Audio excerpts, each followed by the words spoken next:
Junior Parkway. Part of Harding Road was renamed after King last year, but street signs haven't been changed yet. Des Moines City Councilman Preston Daniels wants to see the rest of Harding Road renamed after the civil rights leader. Now, renaming a major street after King has been a long controversy for Des Moines. Daniels' proposal goes before the City Council on Monday. Well, that's our news for now. Thanks for letting Channel 5 keep you in touch. Join us again for more Iowa news and weather, 7:25 and 8:25.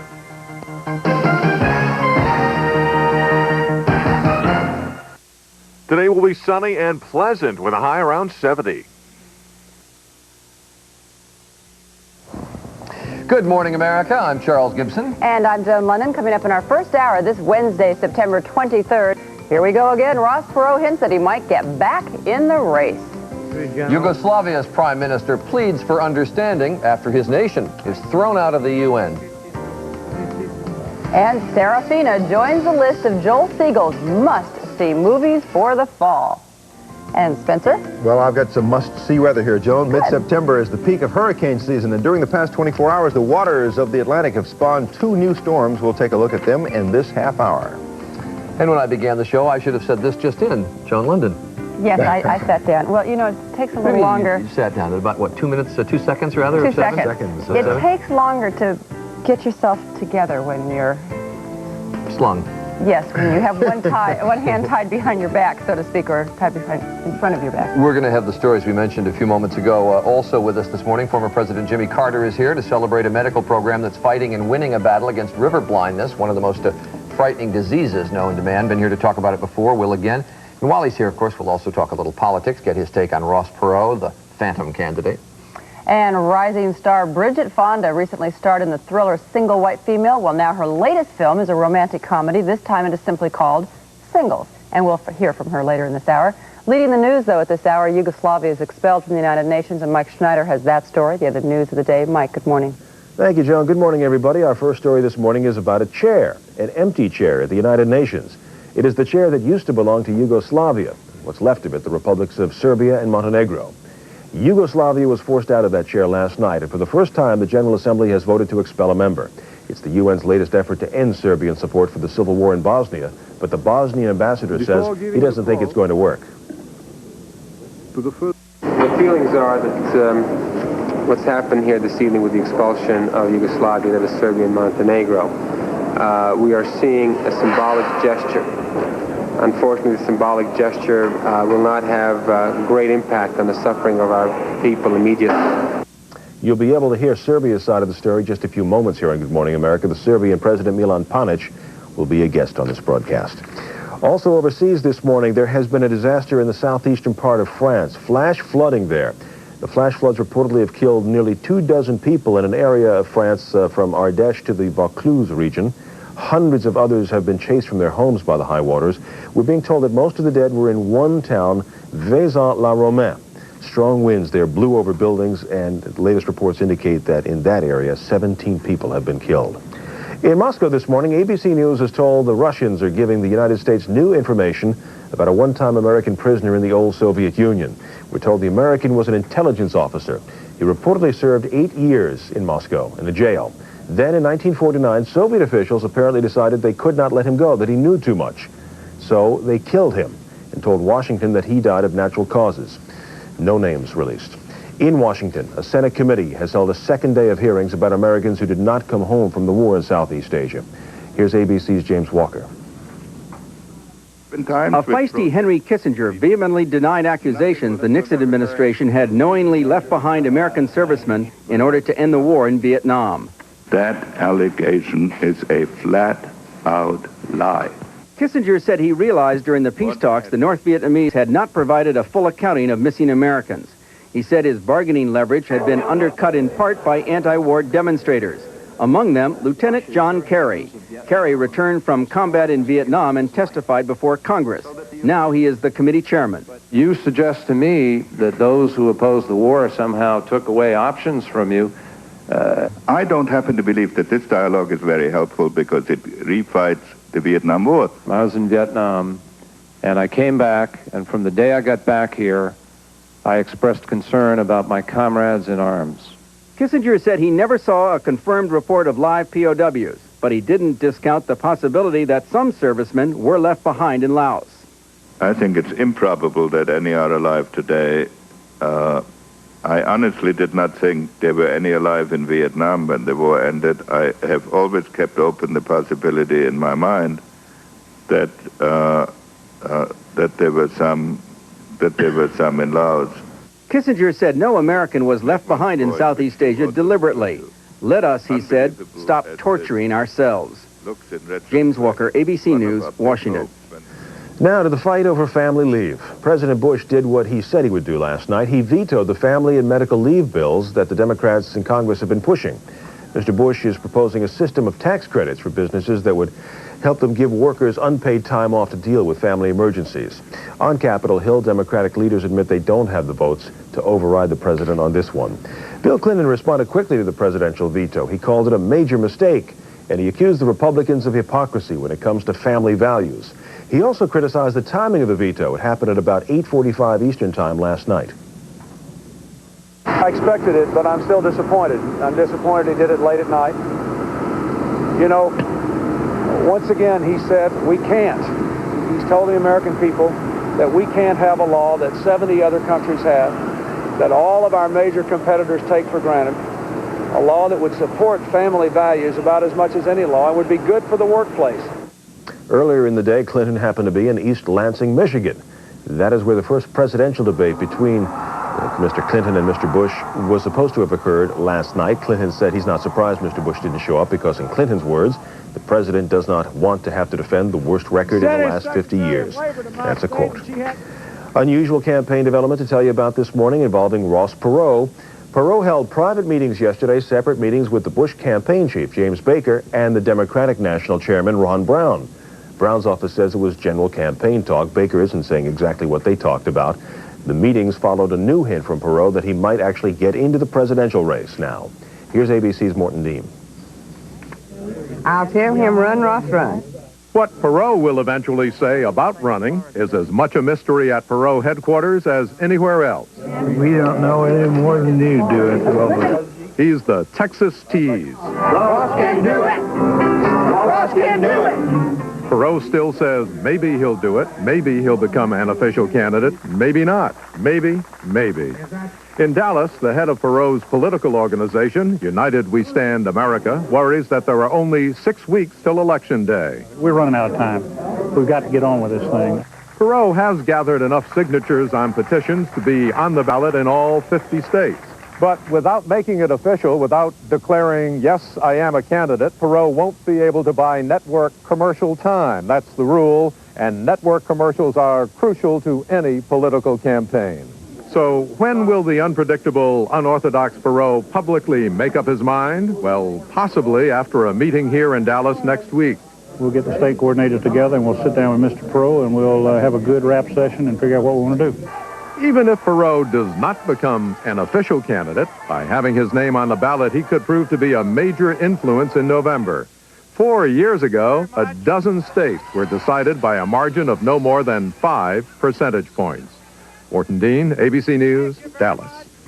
And coming up, ABC's political director, Hal Bruno, will talk about Perot's possible impact right here on Good Morning America. That is the news till now. It's time to check in with Charlie and Spencer. Thanks very much, Mike. 8 minutes after the hour, Spencer's got the weather, and you're holding a little map in your hand just for, it's a little cheat sheet for you. A little cheat sheet, a lot of information on tropical storms and hurricanes because we're at the peak of hurricane season right now. One named Charlie. Well, there's one named Charlie out near the west coast of Africa, and is posing no threat to any land masses right now. So harmless Charlie, we'll call it. I pose no threat to anyone. Okay, let's take a look at today's weather, Charlie, starting with what's going on here across the 48 contiguous states. We expect a mostly sunny day from coast to coast. It's going to be just a lovely day. A little frosty in the upper Midwest this morning. Some low temperatures in parts of Michigan, Wisconsin, and Minnesota got down into the 20s and 30s. But it's going to be a nice mild day with highs in the 50s and 60s in the afternoon hours. Down in the Southland, a mostly sunny day, or at least a start to the day. But by mid-afternoon to late afternoon, look for clouds and showers to develop in the southeast and some powerful thunderstorms along the Gulf Coast. Southern Texas is a little bit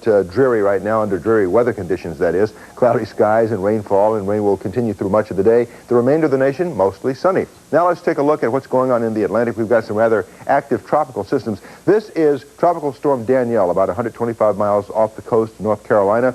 High sustained winds about 50 miles per hour. This storm could strengthen into a hurricane over the next couple of days. Right now it shows very little movement. We'll keep an eye on that. Way out here in the North Atlantic is Hurricane Bonnie. High sustained winds 100 miles per hour, again posing no threat to any land masses. And way off our map, about 2,500 miles east of the mid-Atlantic coast, over near the West Africa coast, is Tropical Storm Charlie, with high sustained winds at about 70 miles per hour. High temperatures today, rather chilly and fall-like in the east and the upper Midwest, but comfortably chilly, but hot and summer-like over the northern Rockies, highs soaring up into the 90s. That's a look at the national weather. Here's a look at the weather where you are. Happy Wednesday morning, everybody. I'm Channel 5 meteorologist Rick Mitchell. A very enjoyable day yesterday, and another one coming up today. High pressure still dominating the weather, so not much to talk about. Just a mostly sunny sky. And temperatures, well, there's a little difference. They'll be a tad bit warmer. 60s in the east, 70s out to the west.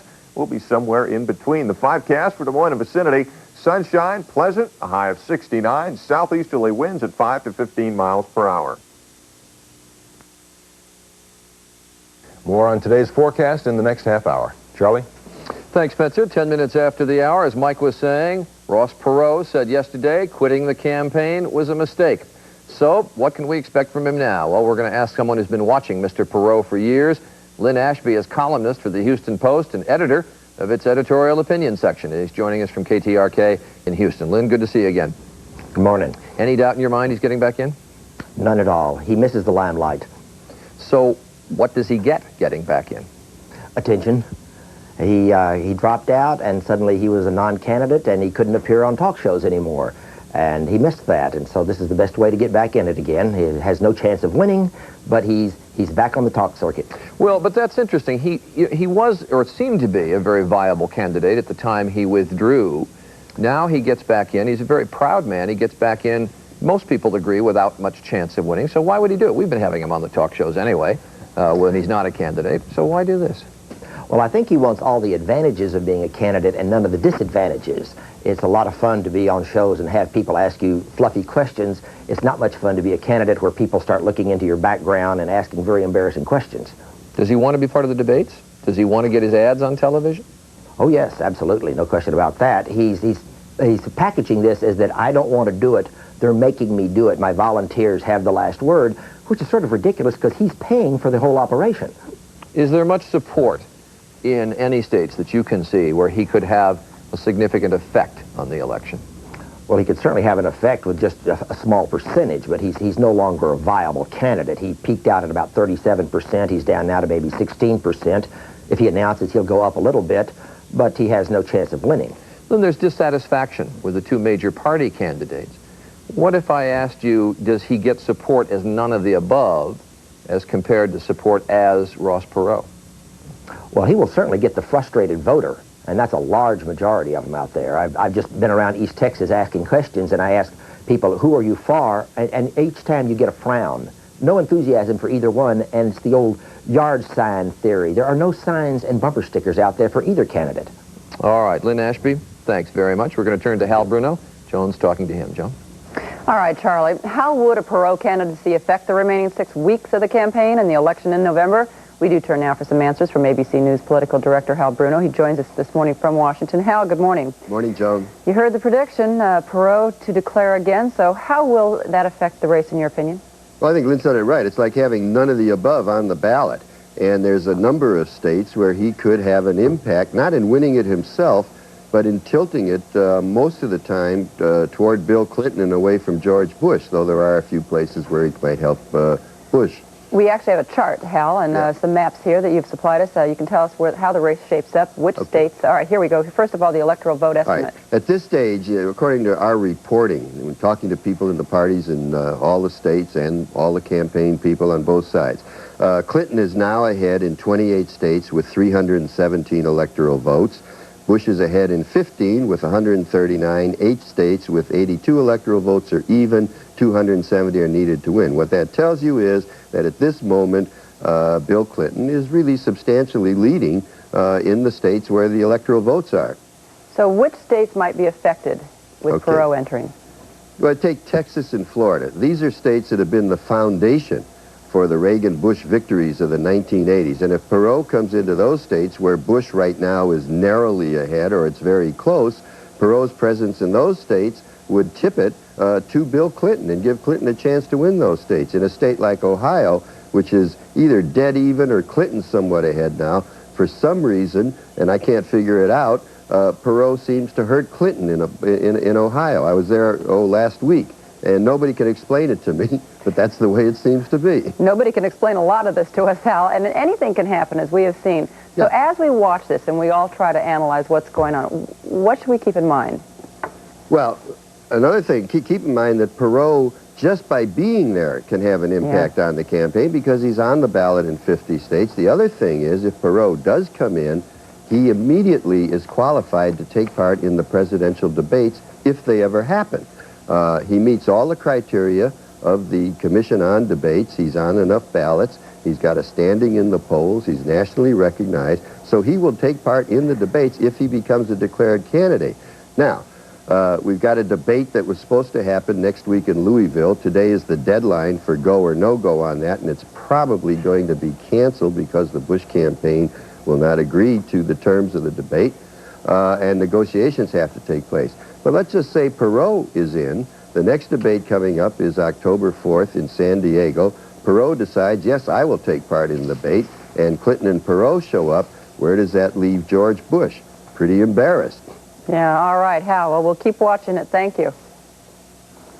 15 minutes after right now, Yugoslavia's prime minister defends his country after the overwhelming vote last night to expel the war-torn country from the United Nations. That when Good Morning America continues.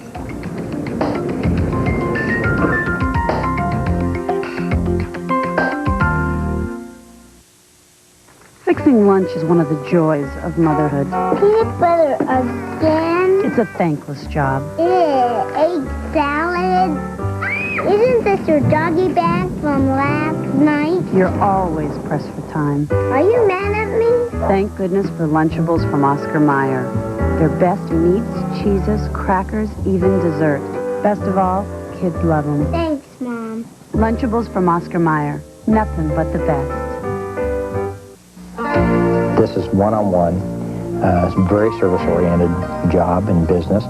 And you can get a very satisfied feeling from actually helping people when you work with them. It's not just selling them something, but it's actually helping people. We provide them with fast and courteous service to meet all their needs that they may have, and I think that's what keeps them coming back. At Miller Medical Service, we care. He began life with a deck stacked against him, placed in an orphanage in the waning days of the Great Depression. He was adopted by an Iowa farm couple, and their love gave the infant a second chance. As the boy grew up on the family farm, his parents taught him the value of hard work and Iowa common sense. Jim Ross Lightfoot served his country, worked as an agribusinessman, and became one of the Midwest's leading farm broadcasters. And he never forgot the values taught him by his parents, Elmer and Alpha Lightfoot. I grew up on this farm. It was here I came to realize how special our way of life really is. I think it's a way of life worth preserving for our children and grandchildren. Jim Ross Lightfoot takes a lifetime of Iowa common sense to Washington. Jim Ross Lightfoot, Iowa values working for us.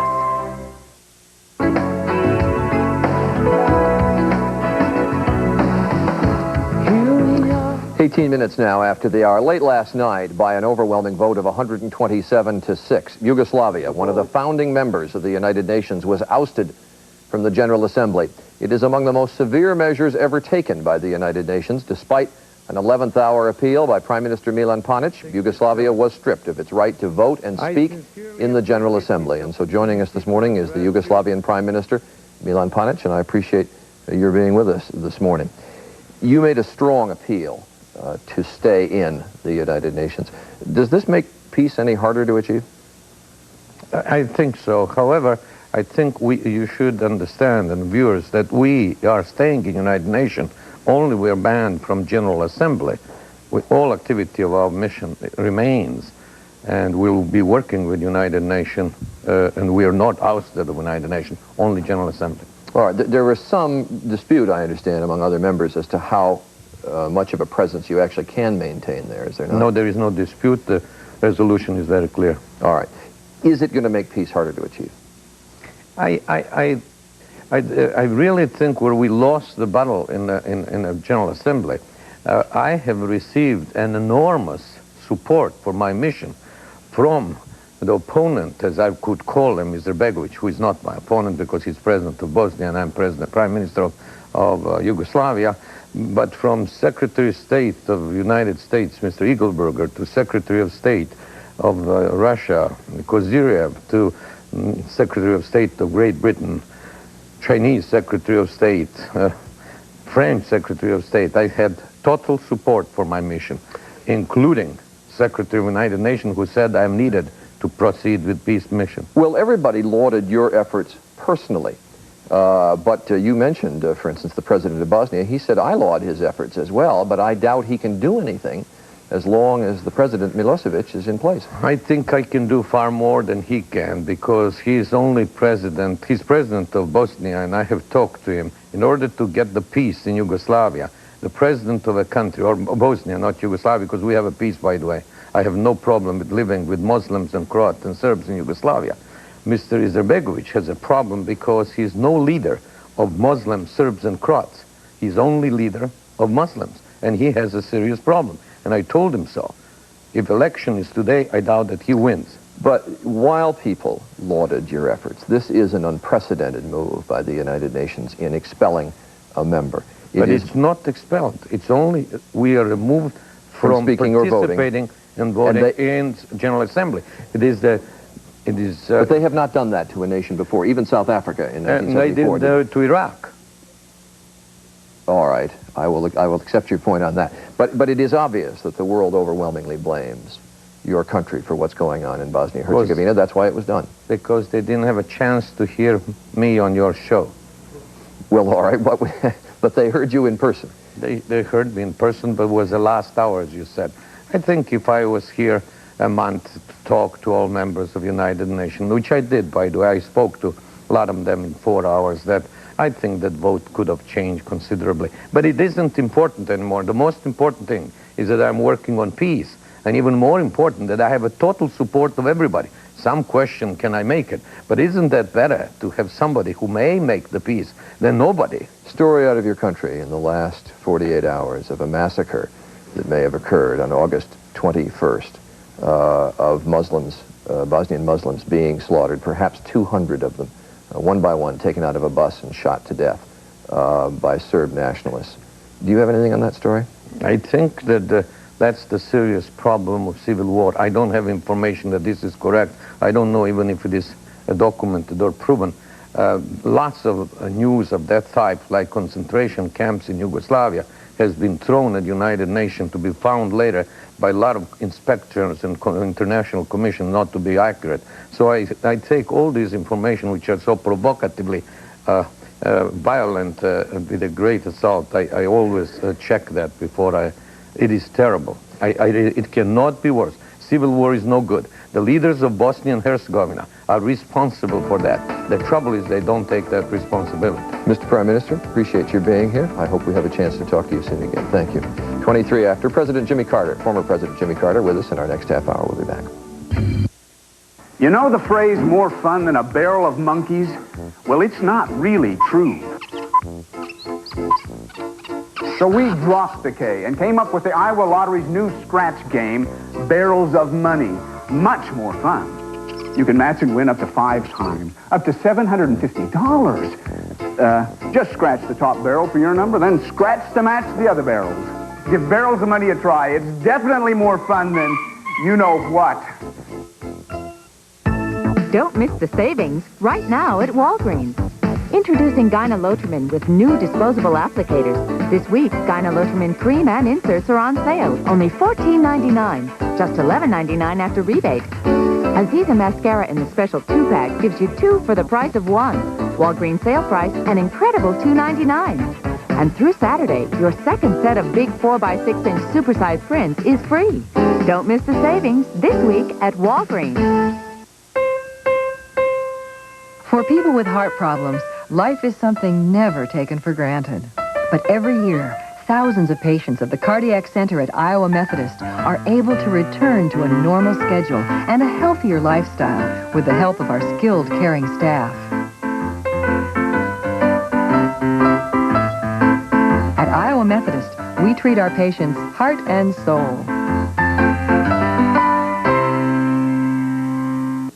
Menards can help you improve your home from top to bottom. Manville fiberglass shingles are on sale now. They're self-sealing and backed with a 20-year warranty. Choose from 6 colors, just $5.39 a bundle. And save on raised panel steel garage doors from Ideal Door. They're foam insulated for added strength and energy savings. Now starting at just $188. Menards is your home improvement savings store. Save big money at Menards. This is a Channel 5 News Update. This Channel 5 News Brief is brought to you by Hearing and Speech Services of Iowa. We're here to serve you. Good morning, everyone. It's 7:25 right now. I'm Renee Starzyk.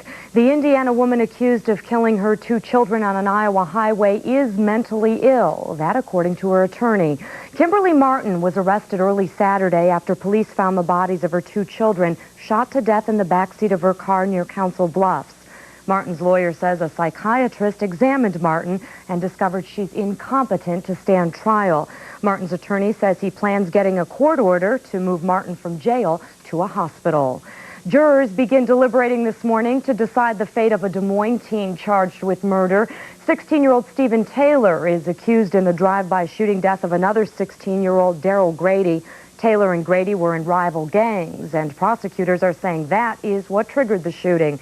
Taylor, however, says witnesses are lying. He says the real killer is gang leader Lorenzo White.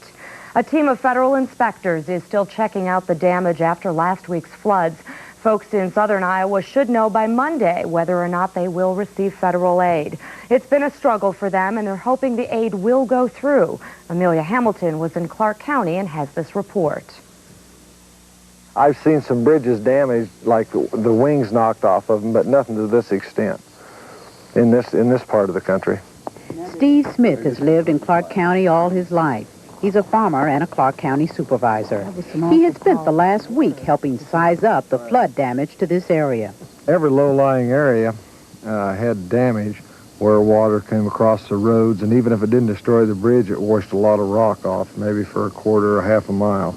A 2-mile trip can turn into a 24-mile drive when bridges in Clark County get washed out. The people who live here say these rural roads are a key link to the rest of the community. And when they're closed, well, it's like being cut off from the rest of the world. It's hard for him to get home. He's got to park his car clear down here, and I suppose he has to walk about a quarter of a mile up to his house. And he has to walk real carefully across the beams. Pam Livesay says the washed-out bridge over South Whitebreast Creek is the main road to her neighbor's home. And lots of people are having trouble getting to work, to school, or just into town. I think I might try to do all the cities here in Clark County and maybe help them out down in Decatur County, because they got a lot of bridges to look at. FEMA hopes to complete their work this week and have a report on Governor Terry Branstad's desk by Friday. Branstad believes President Bush will give the area federal assistance. In Osceola, Amelia Hamilton, Channel 5 News. Well, this week, weather-wise, has certainly been a lot nicer than last week. Much more tranquil. Good weather for drying out down in southern Iowa, and that's going to continue today. Tomorrow, probably as well. Stay with us. 5cast is next.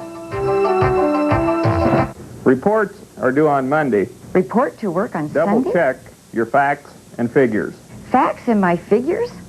Don't be content understanding only part of the conversation. At Hearing and Speech Services, we provide the finest hearing health care, including the latest technology from Siemens hearing instruments that clarifies the conversation. We have 5 locations to serve you. Please call today for your hearing evaluation. We're Hearing and Speech Services of Iowa, and we're here to serve you.